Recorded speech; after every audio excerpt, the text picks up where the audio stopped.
Welcome. I'm Stephanie Pell. I'm a professor at West Point and the Cyber Ethics Fellow at the Army Cyber Institute. And we are very fortunate today to have three distinguished panelists who many of us read on a weekly basis here to discuss journalism and cyber conflict.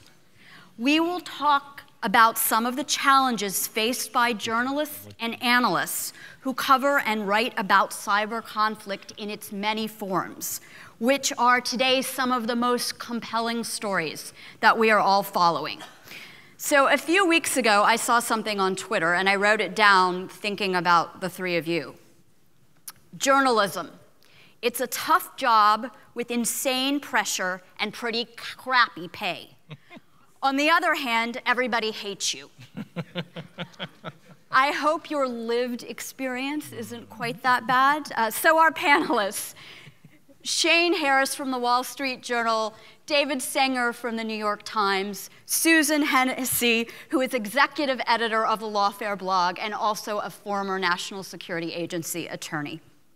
So I'd like to start by having each of you kind of introduce yourselves. Talk about what you do, what you write about, what issues and stories relating to cyber conflict that you are following and writing about in your roles as investigative journalist, analyst, and even editor. So Shane, if we can start with you. That tweet's not true. The pay's not terrible. But everybody hates you. My dad doesn't follow me on Twitter, though, so that's okay. Well, thank you for having us and having a chance to talk about what we do every day, which is always fun. I would say that, for me in covering cyber, I mean, I came to that subject not long after 9/11, and sort of my indoctrination to it was kind of in the spirit of that time when many of the same people who had been in the White House warning about Al-Qaeda and international terrorism kind of saw an opportunity to say, there's this other thing that we should be worried about too, with bad things happening on the internet and to infrastructure and things that are hooked up to it. So it's been kind of a long progression from very early days where not a lot of people were thinking about this to where we now have more of a sort of public kind of fluency in the ideas of what cyber conflict looks like, or where people are starting to get more of a traction around that. But these days, specifically what I'm writing about is the Russia investigation.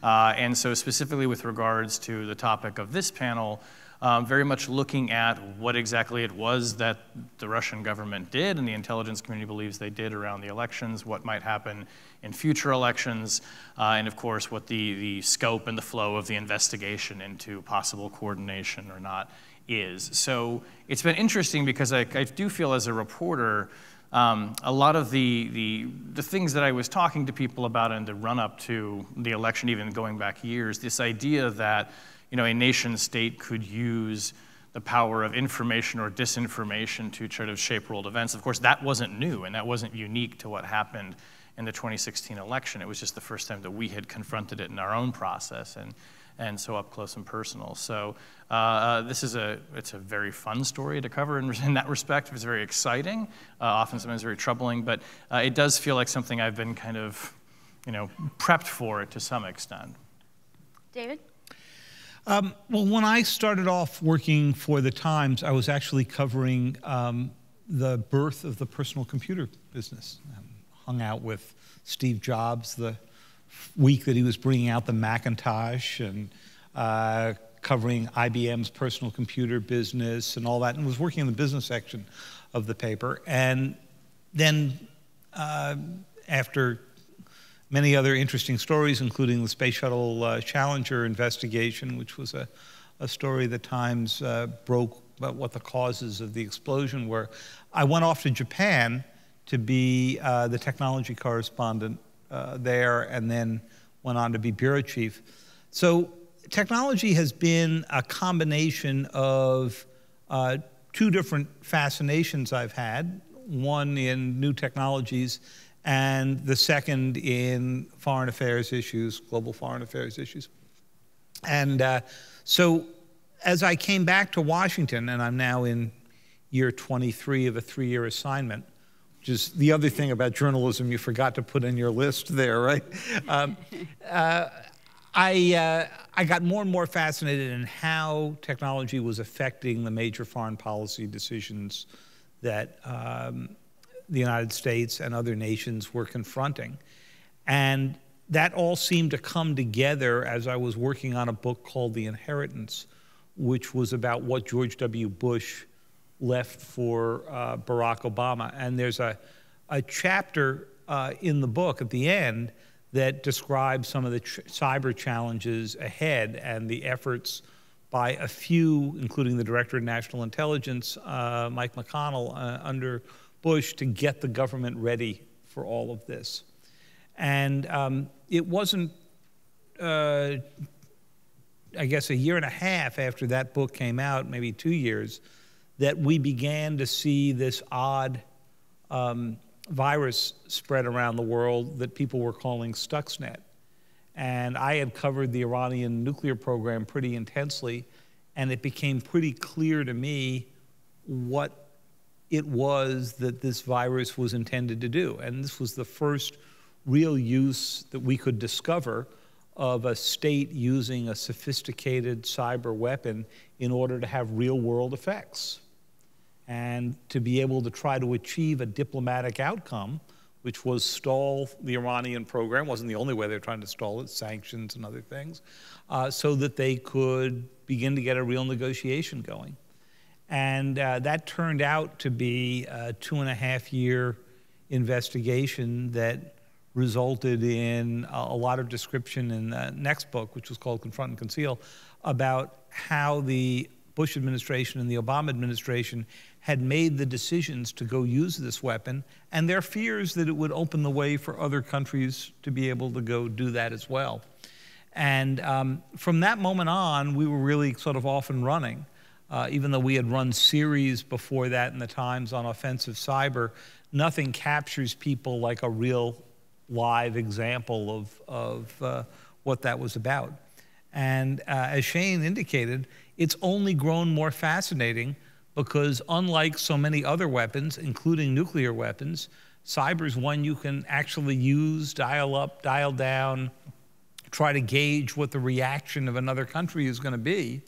And watching countries stumble their way toward that and stumble their way toward the kind of deterrence issues that Joe Nye was discussing in the previous session is really, I think, at the most interesting corner of technology and national security today. Susan. So I am not a journalist like Shane and David. I'm sort of, I guess, analyst, or I'm a fellow at Brookings. And what sort of Lawfare's approach to these issues is, it comes from a little bit of a secondary space, which is providing the law and policy analysis based on stories that the two of you have reported, really sort of focused on a government and academic audience. Sort of, okay, we know these things are happening, how should we be thinking about them? How does the law apply? Sort of, what are the policy considerations here? So we come sort of to this issue a little bit, with a little bit of a different perspective, but not unlike the sort of the experiences you've described. I think what we've found is that cyber is part of everything now. So it's part of domestic terrorism investigations. We sort of have seen over the past 2 years kind of the going dark encryption debate. It's certainly central to the debate about surveillance authorities, and not sort of debates that had used to sort of occur just in the national security space, sort of among a kind of wonky community, separate and apart from things like corporate interests. Suddenly, sort of the cross-platform elements of this has really required having conversations and considering the equities of large technology companies. And so really what we've seen is that there is no issue in which sort of this isn't a salient feature, if not the salient feature. And especially as we're starting to sort of approach the question of legal analysis and policy analysis, we're also finding is that you have to take a really wide look at the universe in order to understand things that might affect your world. So I focus a lot on sort of issues of encryption. And one of the things I came to learn of this past year is that if I wasn't looking at prosecutions related to child exploitation, I wasn't going to know what was coming next, because there weren't enough cases in federal courts regarding sort of terrorists. It was all occurring in this other space. And so this is an area in which you really, if you want to cover it comprehensively, if you don't want to be surprised, if you sort of want to understand the trends and directions, you have to have a really wide aperture, which makes it daunting to write about and think about this area, but also sort of really exciting. You can be working, you can go way down a rabbit hole and sort of one day and move to the next thing, pretty rapidly. And so it's an exciting thing to think about. It's really challenging space, but I think really it's just that what is so overwhelming is kind of just the sheer breadth of it. Agreed. So with that in mind, I'd like to start with a premise. The Fourth Estate in this country has traditionally referred to the free press, now perhaps the news media, in its role as a segment of society outside the political system that nevertheless wields indirect but significant influence on that system by informing the public. And as such, we've usually thought of the Fourth Estate as having an essential informative function in our democratic process. But thanks to the internet, we now live in a time when non-traditional journalistic media outlets, such as small for-profit media organizations, nonprofit media organizations, academic centers, and distributed networks of individuals participate in the media process with the larger news media organizations like the Wall Street Journal and the New York Times. And it's certainly fair to say that these smaller, less traditional media outlets enhance and contribute to the process of informing the public. But, especially of late, we've also seen examples of media not seeking to inform the public, but rather directly to influence the public's political choices. One might say that sometimes such media outlets deploy techniques and data available to modern online advertising in an effort to target specific demographics in the population. Moreover, we see charges from the highest levels of government that traditional media outlets are purveyors of fake news, as that phrase has been applied to efforts by a foreign actor to influence our last national election. So, with that premise, with that lead up, how is the traditional Fourth Estate view challenged by the contemporary media environment? And has the ideal of objectivity, understanding there's never perfect objectivity, but has the ideal of objectivity that underwrote the traditional role of the Fourth Estate expressed through large media outlets been displaced by a more radically subjective ideal enabled by the internet, where everyone can be a reporter or an analyst unto him or herself?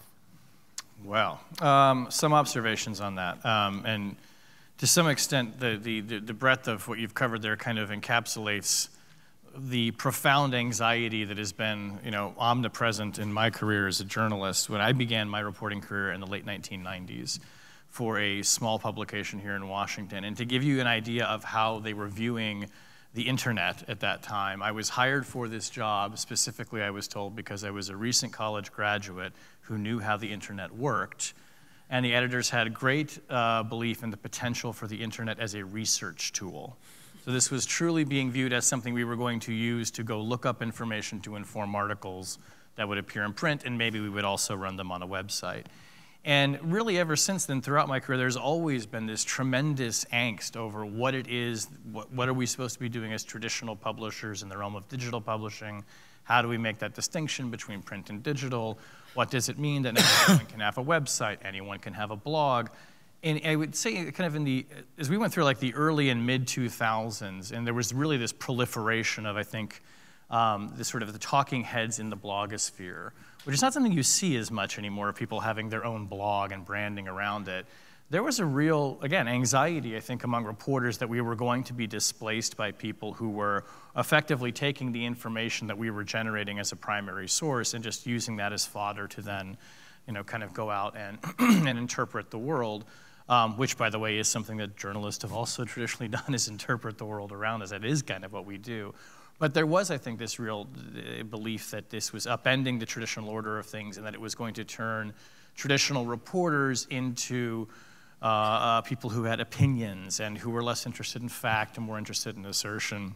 I don't feel that anxiety right now, though. I think that what the past, I would say, 5 or 6 years has really demonstrated to me, particularly as I've gone through my career working in kind of purely digital environments and now being at a much more traditional and more than a century-old news organization, is that reporting still matters, and it matters a great deal. We are still, in many cases, that primary source of information that people turn to, whether they're getting it directly from us or seeing it in an aggregator or getting it from a blogger, if they're still following those, if those are still around. What you allude to in the end of the question that has been the most troubling for me as a reporter is we're also dealing in a media environment now where a lot of consumers of media just don't agree on what the basic facts are, or in some cases seem to not be as interested in fact. So are we perhaps getting more back to what it was like in the early and mid-2000s, where it seemed like everybody had an opinion? And you know what they say about opinions. I won't say it in polite company. Everyone has one. I think this is compounded certainly by the fact that we also have an administration that puts us in the position of being the purveyor of falsehoods to the public and trying to pull one over on people.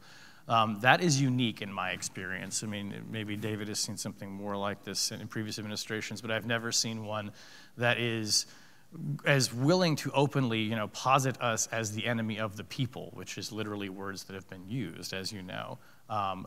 Most administrations don't like the media. I think there's generally been a respect for the role of the press, and it seems to me that that is very much in question right now, too. So I guess a lot of my anxieties about what technology is doing to my business or my industry have pretty much subsided. But what technology has done in this way to people's perception of what it is that I and my colleagues are trying to do, and the ability of people to just manipulate information so quickly, that troubles me a great deal. David? Well, if you think of this in a segment that begins with Gutenberg inventing the printing press, and we then went through 400 and some odd years in which, in order to be able to actually widely distribute your views, you had to actually own a printing press and own the ink and know how to churn all of this stuff out. And there has always been fake news in the midst of that, and Stalin got this down to a pretty good science, in World War II, and they'd go off and plant news stories in farm newspapers in the United States, or we would in Latin America or in Europe. So there's always been an element of that going on. What's different now is that the internet, which certainly disrupted everything in the industry that we're in, has done a few things. One, it has had the great democratizing effect that you no longer need to own that printing press in order to get your views out.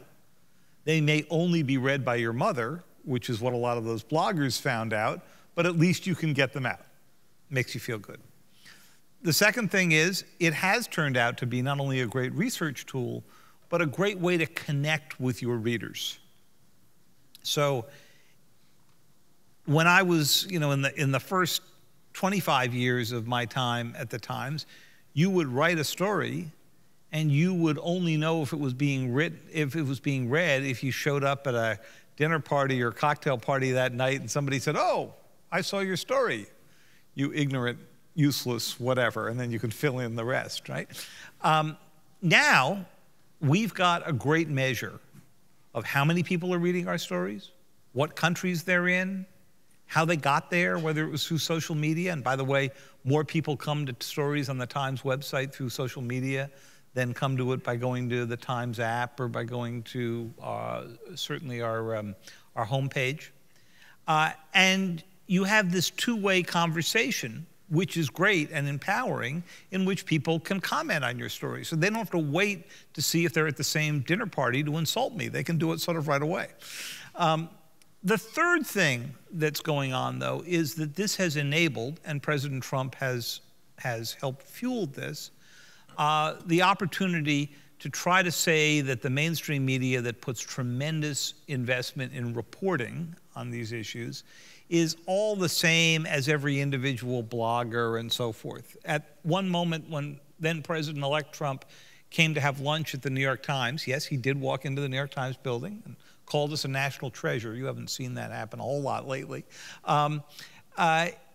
He said at one point during the lunch, well, Breitbart, the New York Times, all like the same thing. Well, we said, no, we don't actually think that what we do is terribly similar to what Breitbart does. The trick now is twofold. First, to have enough of a literacy education among Americans and non-Americans that they can begin to figure out what their sources of information are like. A sort of UL approval of, gee, these people are right significantly more often than they're wrong. And the second thing that I think we need is to make sure that traditional news organizations that are trusted sources, like the Journal, like the Times, like Lawfare, are able to explain to people what they do and how they do it, have enough transparency about this, but also make it clear what their success rates are. And I actually think if you look at the Russia investigation, this has been a golden age for American investigative journalism. Yeah, you've heard a lot about fake news, but if you stack up what the Washington Post, the Wall Street Journal, the New York Times, and most of the networks, wouldn't say all of them, have done on the Russia investigation over the past year, very high degree of accuracy, and brought out news that the government of the United States, or certainly the governing powers in the United States, did not want out. It was only February that we had a White House that was saying no one in the campaign had any contact with Russians, period. Now, my count on Friday was up to 9. I don't know where yours was, Shane. So that is exactly what the founders had in mind. And the trick is, A, can we remind Americans that this is what makes this country different? And secondly, can we get Americans to understand the difference between opinion and reporting? So Susan, can I tweak the question just a little bit for you, understanding that you work for a different kind of organization? And if I can, because I read Lawfare all the time, and I encourage my students to read it. We assigned some of blog posts about 702 for last week's class. But you guys do what I think is a very wonderful job of curating a diverse group of opinions. And yourselves, you write very rigorously. You analyze law and policy. Have you found kind of, it's not a new focus, but a more urgent focus on some of these topics and in your mission this year? Yeah, so I don't think about sort of the question of bias based on any individual piece in the way sort of news organizations need to. When I write things, I'm not an unbiased individual. I have a point of view and sort of a perspective on things.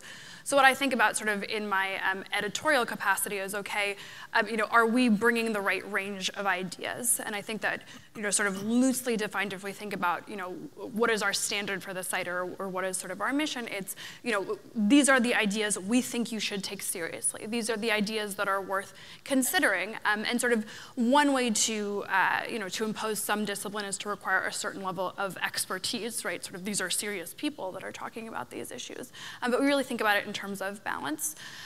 One thing that has been more of a challenge this year, and I don't know that we're sort of figuring out as we go, is that in the past we've always had sort of a self-balancing ideological masthead, essentially, right? We had conservatives and liberals, and they sort of duked it out amongst themselves, and so the site self-balanced in a way that we never really had to think about, does this seem biased?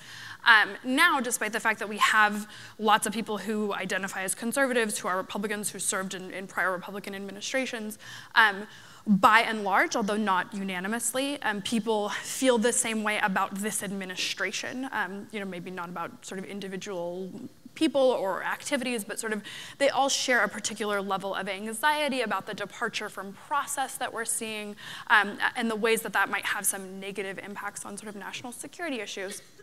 And so that has led to a shift in tone. And so our sort of question we had to ask ourselves is, do we want to try and actually think about balancing that tone in a political way, in a way we never had before? Do we want to, go out and try and find people who are willing to defend some of sort of the decisions of this administration, or do we want to just kind of let it be what it is? I think that we've decided to kind of stay the course, and we're open to all ideas. We continue to try and sort of engage with that, but there's, to the extent that there's sort of unanimity about the particular merits of an individual issue, we're going to be committed to taking that issue on, as opposed to sort of trying to maintain nobody can accuse us of being conservatives or liberals.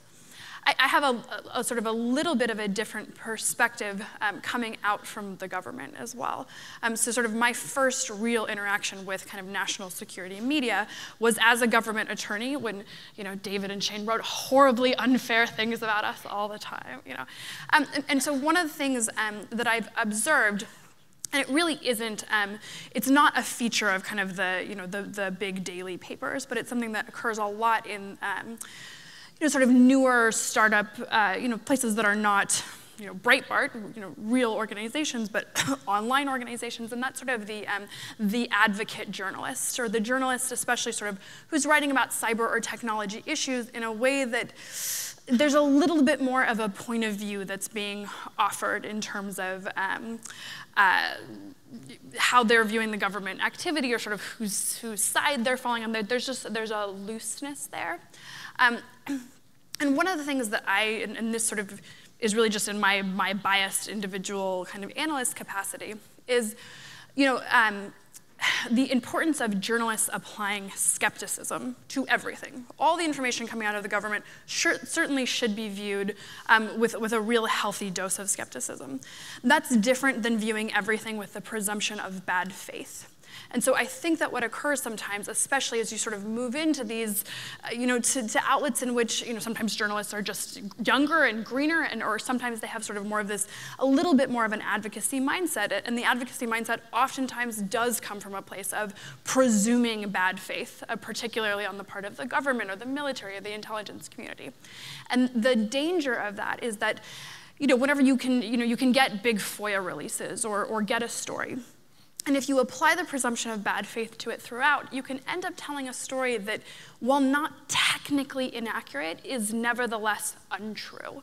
And so I think that's one thing, and I think about that more as a media consumer, both inside the government and out. Sort of, how do we both applaud and support that skepticism, right? People, you shouldn't just be stenographers for what the government says. I think it's, if anything of the past sort of year has proven the importance of like a good critical media, but how do we make sure that we haven't crossed the line into advocacy such that we aren't really understanding what's going on anymore because we're getting the journalist or the outlet sort of filter put on top of things. So on that point of a good critical media, all of you write about or analyze some really significant stories that have been mentioned involving cyber conflict. Obviously, the Russia investigation. David, you and the New York Times have done a whole lot of work on the US's use of our cyber capabilities to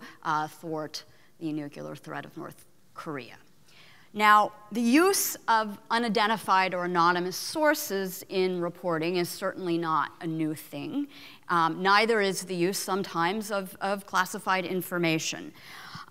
So I'm wondering to David and Shane, and then Susan, I'll be very interested on your view on this, given your background coming from the NSA, but what are your personal practices or ethics? First, let's take it one at a time. First of all, with respect to anonymous sources. Using those, how do you deal with anonymous source? What kind of processes do you go through to verify the reliability of that source and or the information he or she may be providing?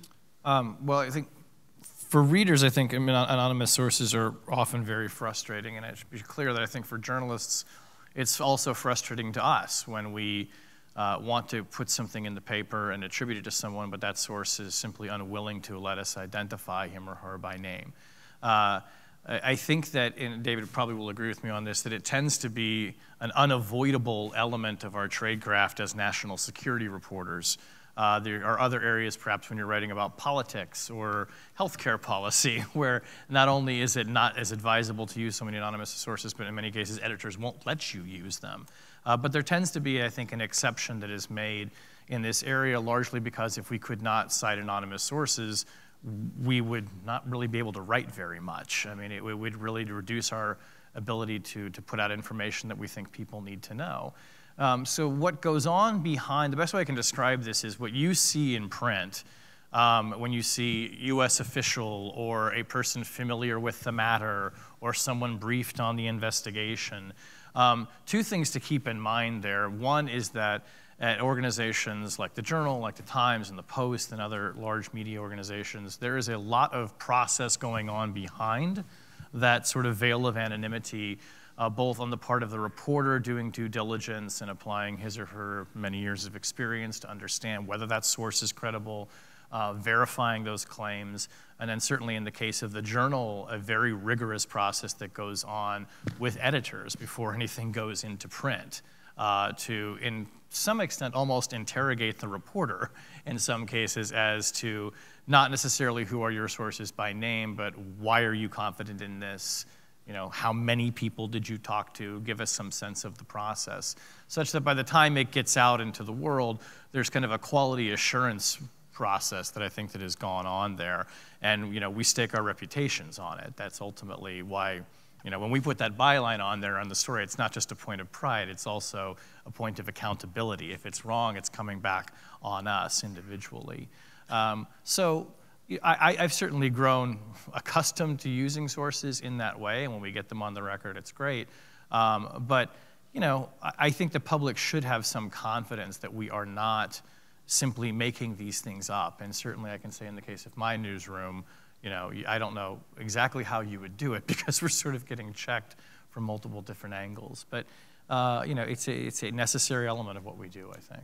It's necessary for you to inform the public. Yeah, Is that, exactly. would you say that? Yeah, that's right. I mean, without anonymous sources, you wouldn't be reading very much in our pages. Now, it's overused. And so I want to make sure that people in the room understand there's sort of two kinds of, when you see a senior government official said, there are at least two flavors. There are really many flavors, but I'll give you the, not the Baskin and Robbins version, but just the chocolate and vanilla version here. So every administration regularly briefs reporters every single day with the requirement that this is listed as a senior administration official, a senior State Department official, a senior Pentagon official, so forth and so on. We had a hilarious day back in March when the president one night tweeted that no one should ever believe a story that was based entirely on anonymous sources. It was right after one of the Russia ones. And the next morning, the White House, they said, there'll be a background briefing on the president's next plan to do X. And everybody said, well, wait a minute, the president just said we can't believe any anonymous sources, right? Wasn't it? So their immediate sense was, no, that's not about, you know, official sanctioned anonymous sources. Most of the time, those background briefings do not need to be on background, and we regularly protest trying to get them on the record. And it's usually people who just don't want to be held personally accountable for a government policy, particularly if it's a government policy they may not personally subscribe to. So that's variety one. Variety two is what you're thinking of from watching the movies, you know. When Shane meets somebody in a parking lot. I assume he does that to get documents. I've done this now for 35 years. I've never once had met a source in a parking lot, but I aspire to it before I, you know. But it makes for really good movie scenes. No, in national security, people are walking a couple of fine lines. Number one, there are real whistleblowers, people who might be protected by the whistleblower law, but are giving you information, documents, whatever, because they're trying to right a wrong.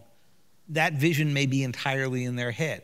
Edward Snowden thought that he was revealing awful things that Susan and her former colleagues at the NSA were doing in surveillance of the American people. Allegedly, right? She can't acknowledge that those documents were true. Right?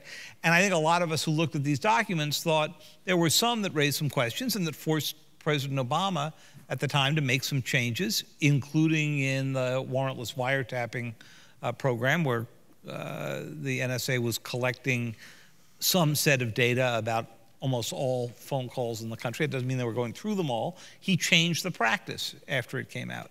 He changed the practice of how we listen to foreign leaders because of what came out. But by and large, I think you'd say that Snowden probably didn't reveal much that was beyond what we thought the government was or should be doing. Then there's the category of people who talk to you about a program that they believe needs some public airing.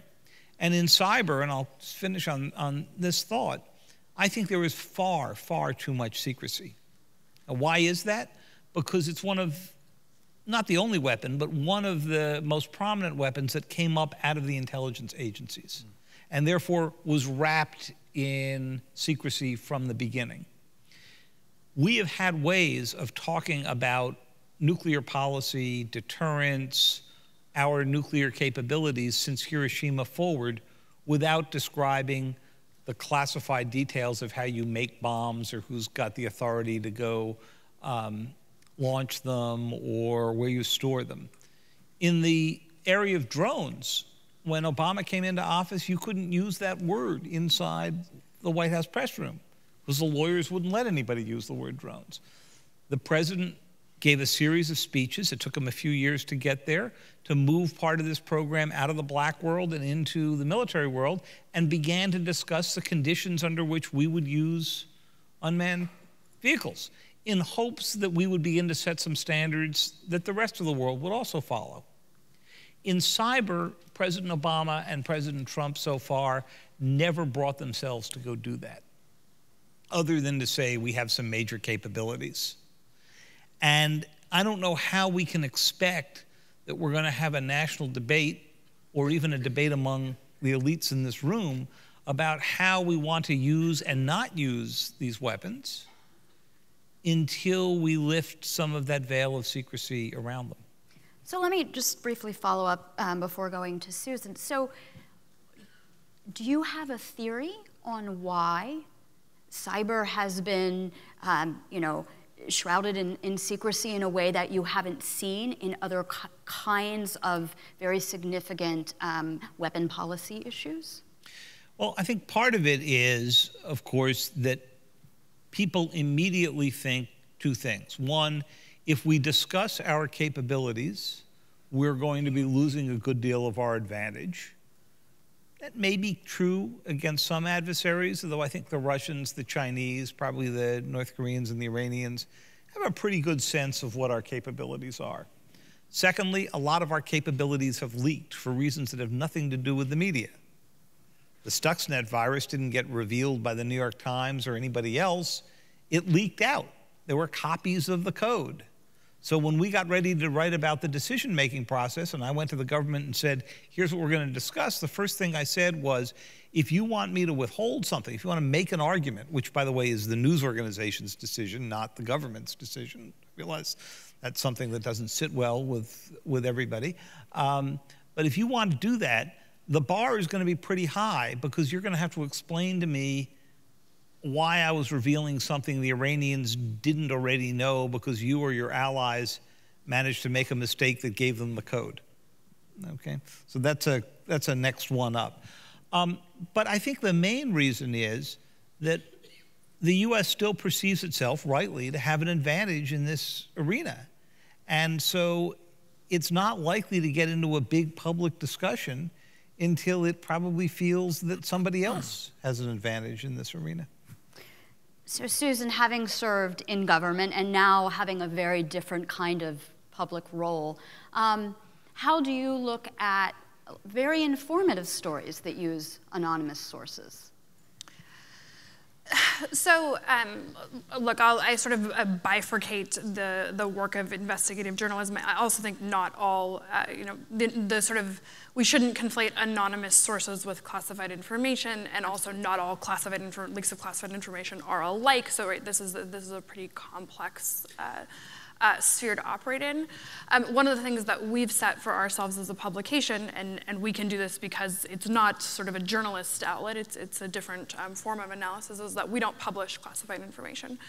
We will link to, we'll link to something that hosts the Snowden documents. We don't put them on the site.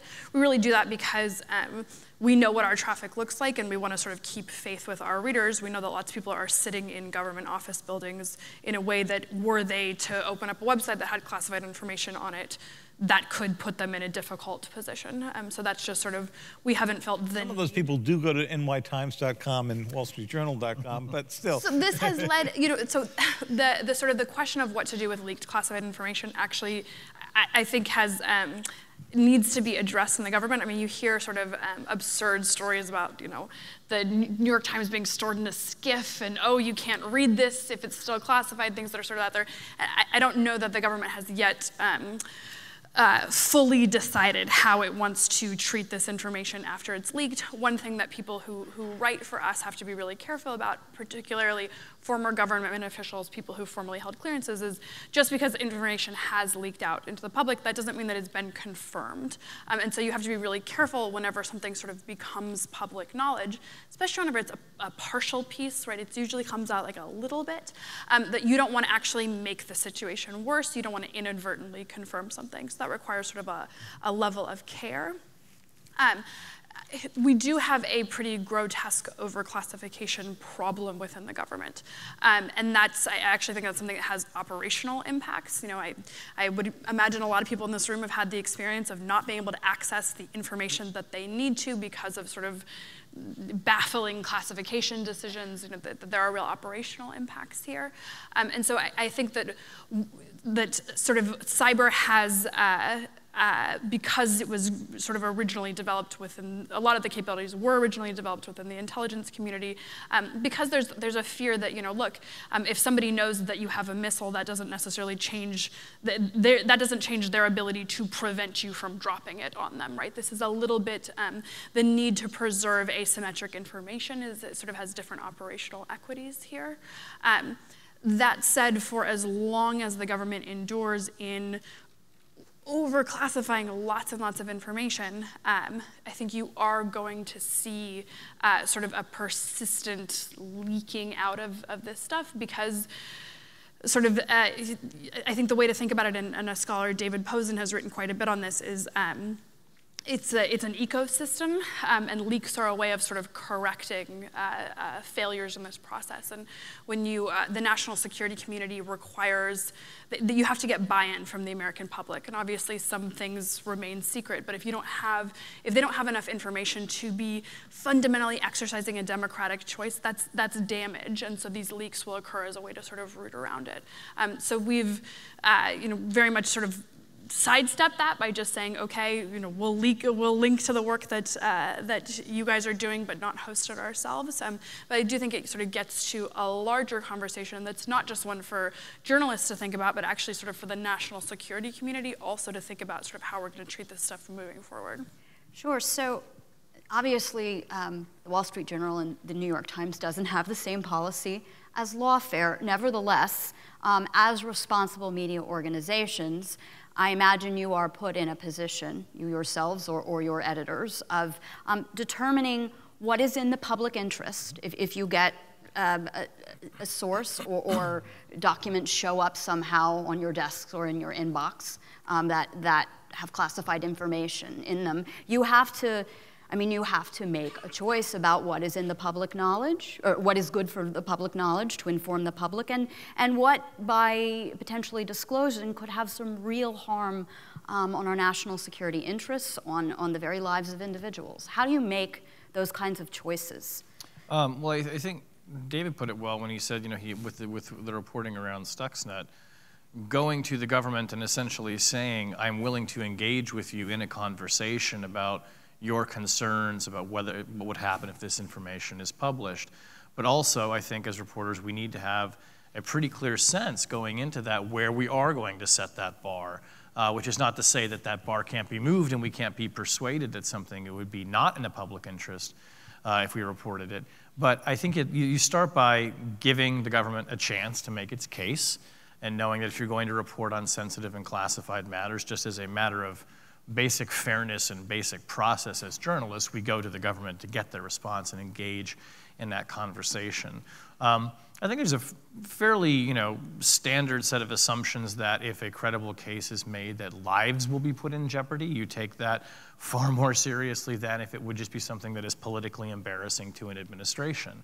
If you have reason to believe that laws are being broken, obviously that is going to argue in the extreme for publishing that information, and it would be hard to see how the government could make a case that that shouldn't be brought to light. A lot of this, though, it gets into even some more subjective territory, and I think what's been challenging in this administration is, to be quite candid, to what degree do we believe that people in the administration who are arguing against us publishing certain things are credible sources of information in their own right, or whether they are simply acting in a much more of a political capacity to try and prevent us from publishing things. And in my interactions, I guess my bar has been set pretty high lately on when we decide to go forward with classified information.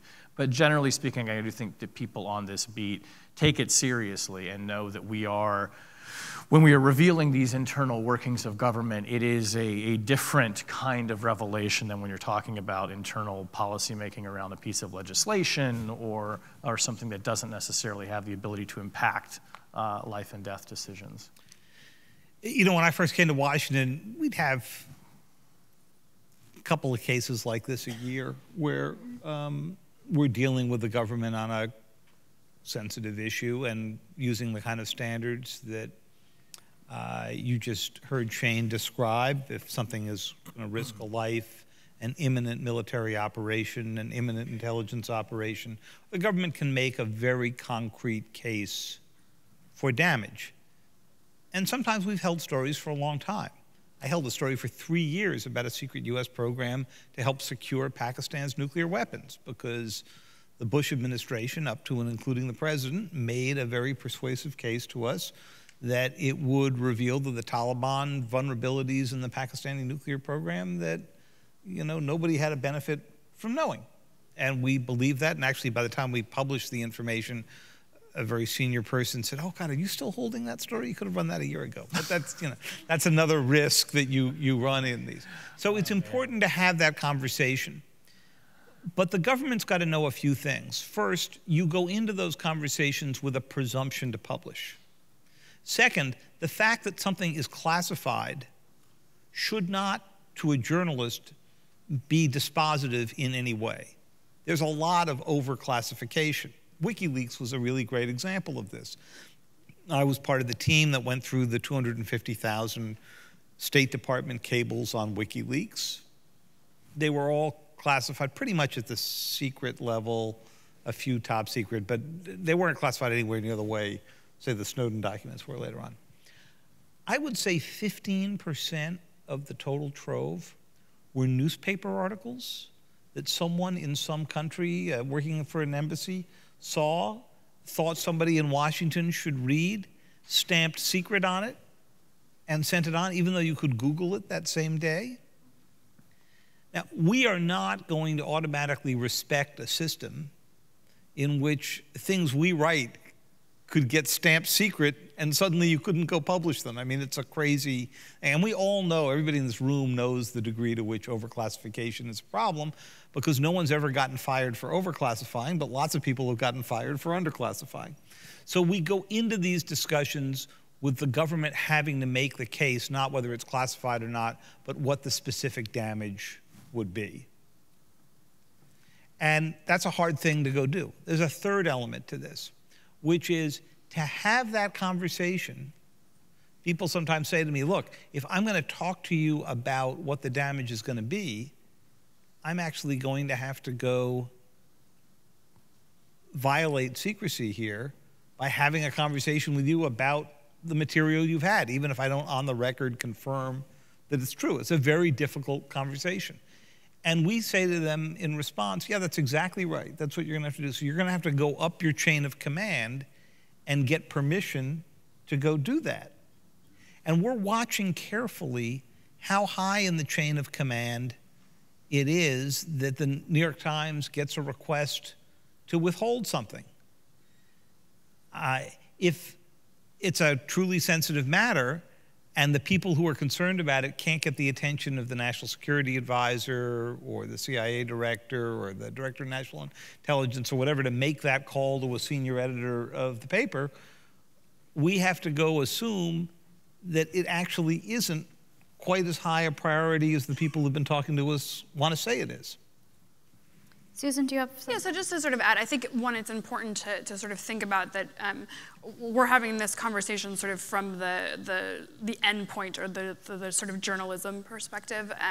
I still think it's important to, consider constructing a process in which, whenever people decide to reveal this information, even information that's been revealed in the past year that, where people are a little bit more enthusiastic about sort of governmental leaks, that, one person substituting their judgment for the judgment of a system, right? So even if somebody can say, I think there's an overclassification problem, there's always sort of a concern about people taking that as license to, oh, good, then I can exercise my personal judgment about whether or not this should be classified or not, when you don't actually have all of the relevant and necessary information.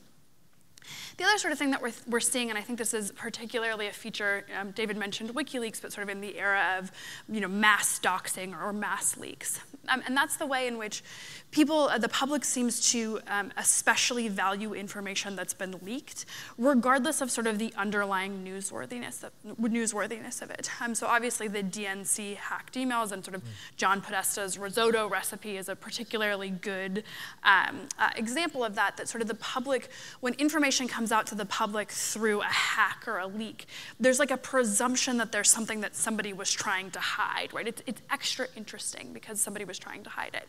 And I actually think that if we go, if we think about, or how did we get to sort of the election interference DNC model, we have to go back all the way sort of to Sony, really, where you have all of these emails coming out into the public, and the media really ravenously reporting on it because it's secret and it's gossipy, without ever sort of thinking about, what is the source of this information? How are we covering it? Are we putting it in context?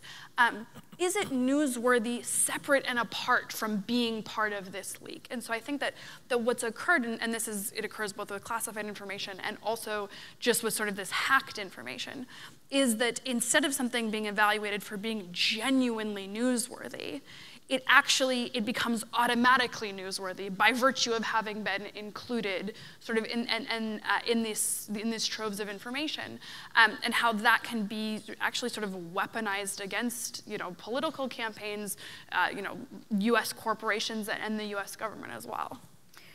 So I'd like to switch gears slightly and cover one last question before opening it up to the audience for questions. But it follows along well with classified information and leakers. A leaker, one who is a government employee who has signed non-disclosure documents, who has been given a clearance, if that individual leaks information, they are subject to disciplinary action, including criminal prosecution. Now, a journalist or a media outlet has never been prosecuted for publishing classified information.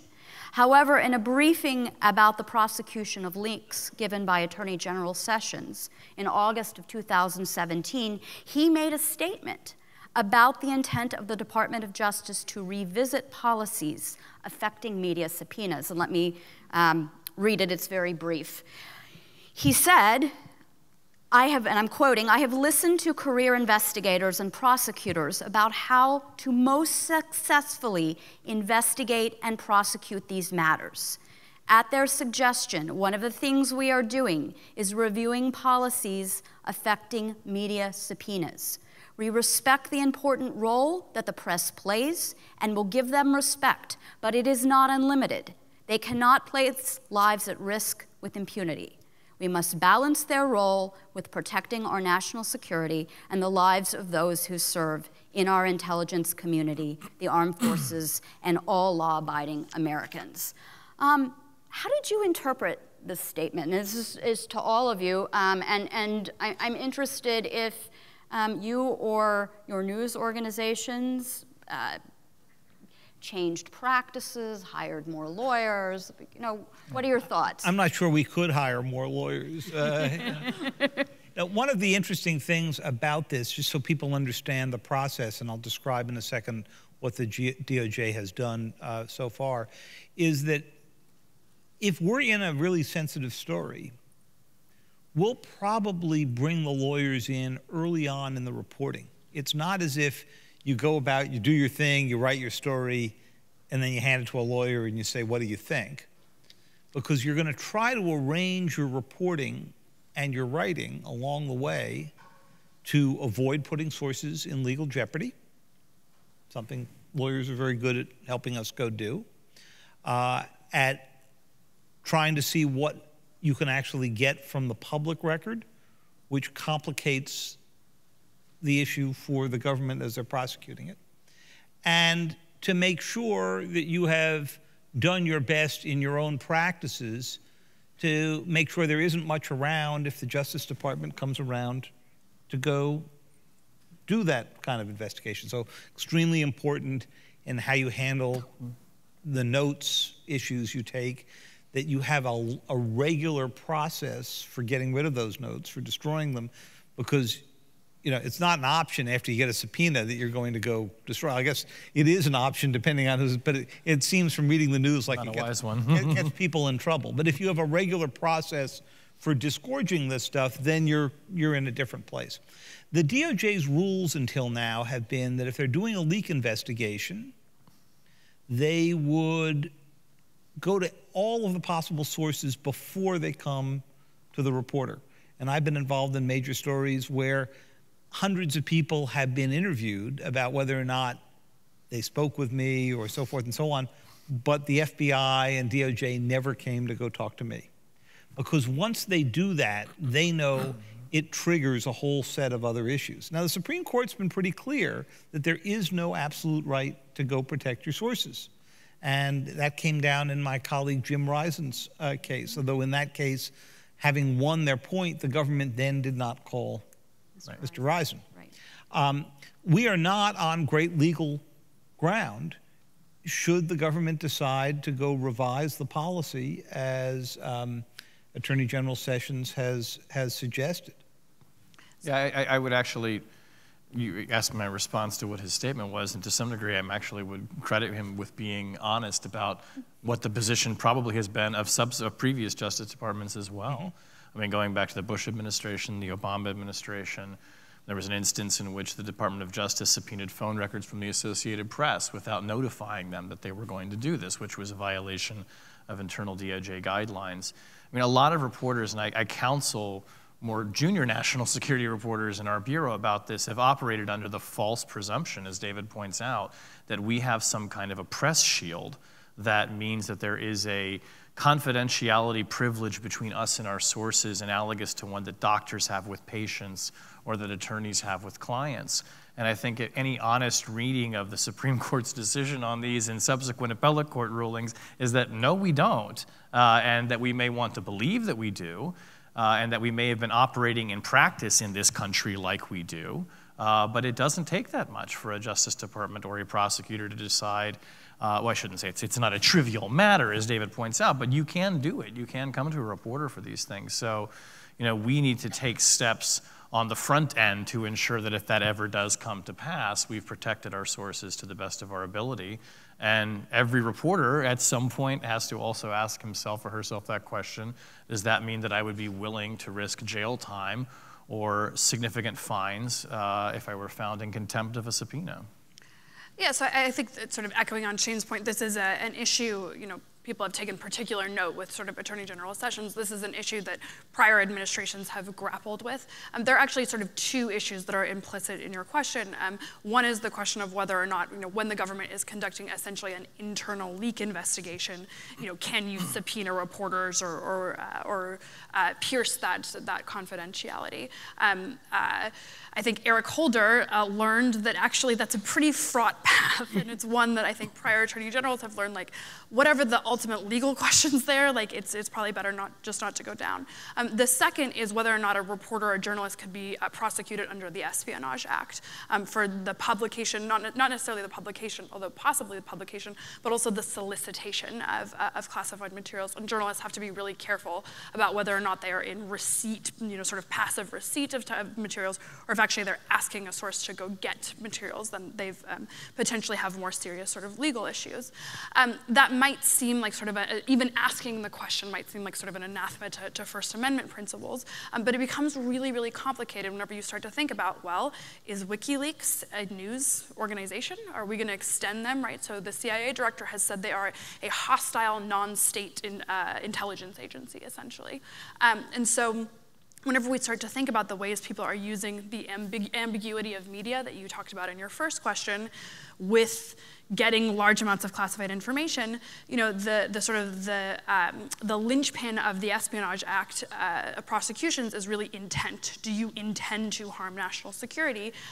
If we start to have quasi-media organizations that the government believes they can prove in court possess things like necessary intent, then I do think we might have to face really, really difficult questions about whether or not you want to let certain things at the margins go in order to preserve sort of that core First Amendment freedom, essentially.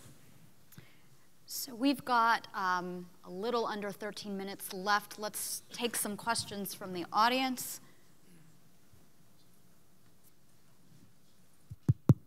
Major Toronto from the Air Force.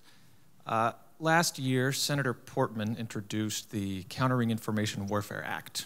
My question's about fake news.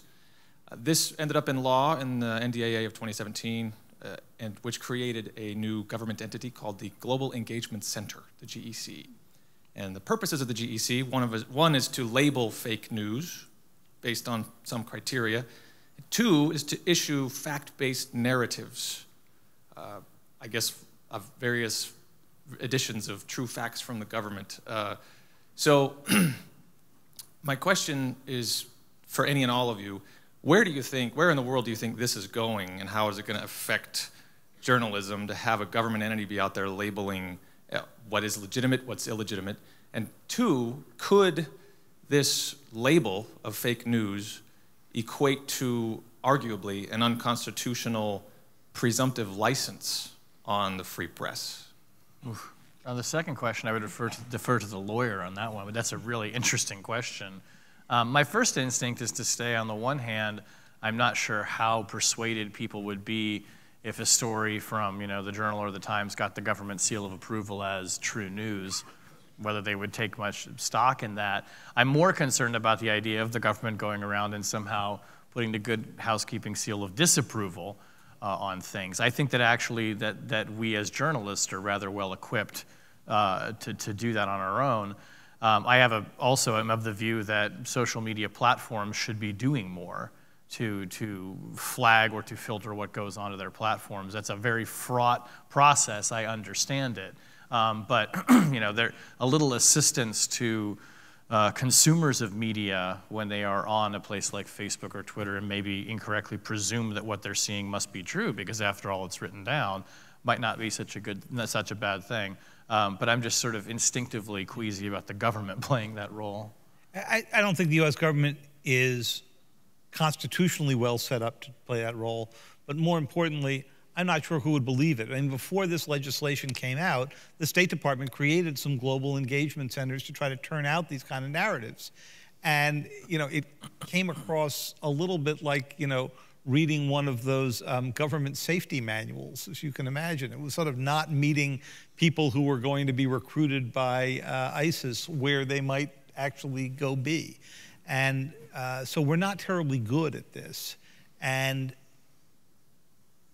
I'm even queasy about the government funding something like Voice of America and so forth, which I think over the years did some really great work, but it's very hard to explain to outsiders why Voice of America is the voice of truth and RT, or Xinhua is not. Yeah, so I'm not a First Amendment lawyer, although my instinct is that the government is itself a speech actor, and so they are allowed to say we think things are true or not true. The area in which sort of issues begin to arise is whenever they try and control or restrain other people's ability to sort of to speak. So I think to the extent it's the government just labeling things as we think this is true or we don't think this is true. I don't know that raises constitutional issues. You might have endorsement issues, right? The government actually isn't able to endorse one media outlet over the other, so you might have sort of complex issues related to that. In terms of whether or not it's a good idea, the best way for the government, I think the best way for the government to sort of be participants in this space is to work really hard on preserving their own credibility. And that doesn't just mean not actively lying. It also means working to get the facts right. And whenever sort of a false narrative emerges, or people are, or the government itself has made a mistake, sort of working to correct that and be really candid about it. Because I think that there already is such a credibility deficit that's not just related to this president. I mean, it's a long-standing sort of rift between the American people and the government about how sort of candid they've been. And so a little bit my instinct is the government needs to get its own house in order and sort of focus on how to bolster and reinforce and rebuild their relationship with the American people and the American media before focusing on sort of labeling things fake news or true news. That said, sort of disinformation is a huge issue. It would be foolish to just say, well, we don't want to run afoul of the First Amendment, so we're going to pretend as though this isn't a real issue. It isn't a national security issue. It isn't something we need to really take seriously. John Schneider, Booz Allen Hamilton. Question for the journalists here is bringing the focus back to journalism and cyber conflict in the realm of news aggregators like Google News or other aggregation points where news is brought forward to the consumer from a variety of sources, large media venues, as well as the blogosphere and independent reporting. Where do you see the burden for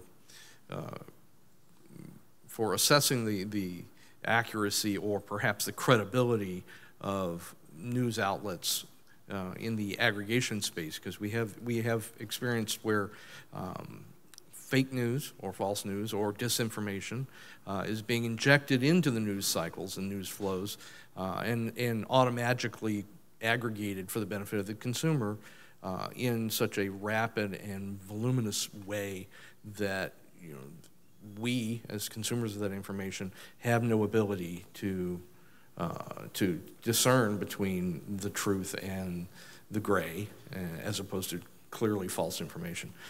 So is there a need for a mechanism for independent organizations to be vetted for their credibility, or is that on the aggregators, or is it just caveat emptor? You're beginning to see some people think about ways to go do this. Steve Brill, who started off American Lawyer, and some others, has got an interesting startup he's just beginning to discuss that would help do an evaluation of the validity of different news sources that he could sort of sell and package. You're seeing journalistic organizations begin to think about that. And in the hearings last week, you heard Facebook, Twitter, and Google begin to be questioned about whether or not they can simply be regarded as a pipe through which everything runs, or do they begin to think about what they call content moderation and what we call editing. Okay, so they started down that line a few years ago without realizing it. Everybody was in agreement they shouldn't be a conduit for child pornography. They built algorithms to cut out child pornography. Then everybody got to agree that they shouldn't be a conduit for beheading videos. Fairly easy to figure out what's a beheading video, although it did require a 24/7 team at YouTube to make sure they were taking these things out. Then they had to begin to make more subtle judgments. Somebody banned the iconic photograph of that girl running away from napalm in Vietnam, where she's running naked down the street. And it was banned, I think, on Facebook, although I may have this wrong, because the terms of service said we don't run naked photographs of underage people. So it got taken out until somebody had to come back and say, well, this is slightly different. This is a historic photograph of political significance that came to symbolize one of the outrages of the Vietnam War. And they gathered a committee together and said, okay, we're going to permit this one as an exception to our rule. And I remember saying to one of my friends there at the time, guys, you've just gone into the editing business. You may not have thought it when you were gathering this, but you now have. And the Russia case is now going to force them to do that at a vastly larger scale, because they not only have to worry about content, they have to worry about who was the originator, the creator of the content. So while it might be perfectly okay for anybody in this room to utter an opinion about Black Lives Matter or Texas secession or whatever within your First Amendment rights, we might view that differently if we think it's coming from a bunch of bots created outside of Leningrad. Yes, I worry a little bit that there's, although I think the focus in asking these questions and focus on technology companies is appropriate, that there's an over-focus there, particularly on the Hill, because that's the easy thing to tackle right now, right? You can regulate something. Clearly what we're up against is a crisis of civics education, of sort of basic media literacy.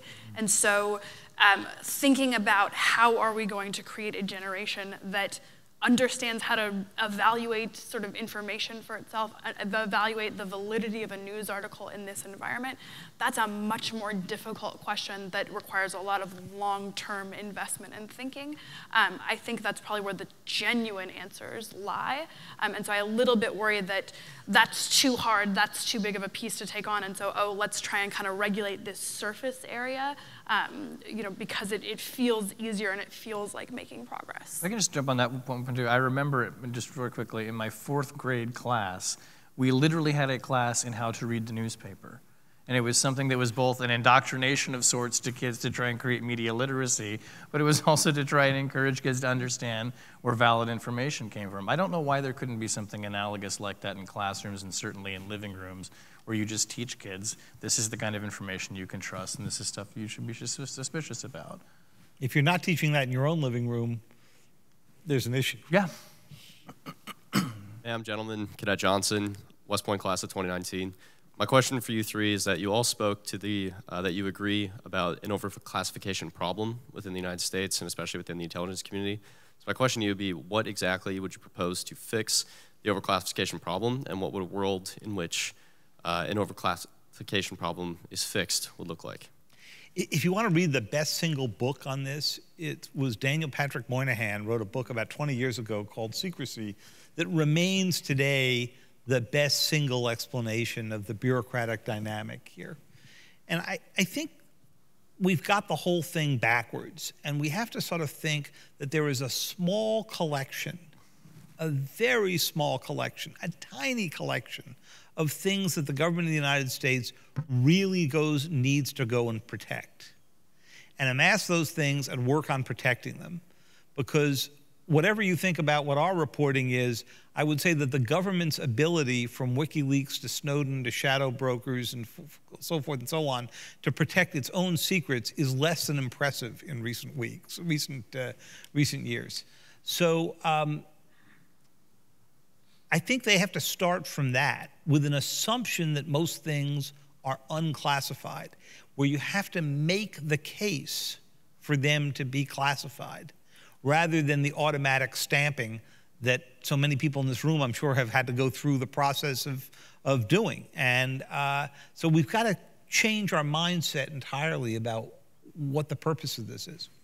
So look, this is an incredibly difficult question.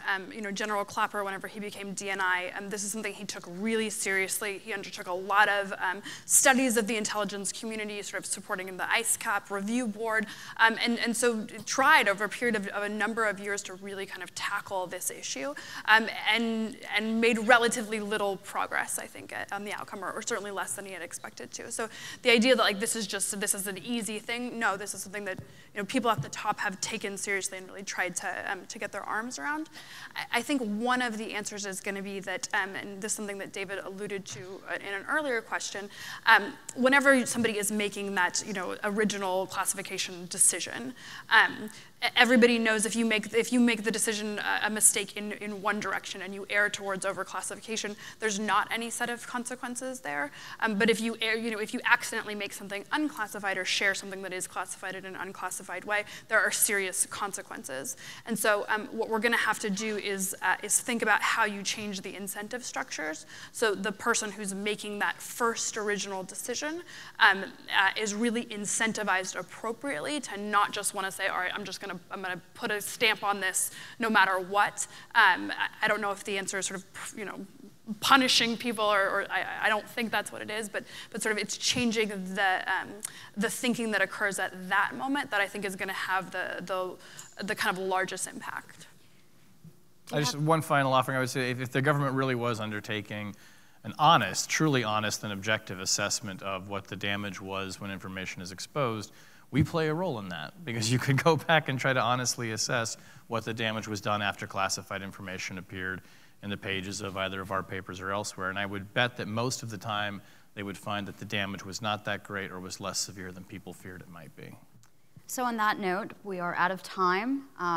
Please join me in thanking our panelists. I have a small gift for you.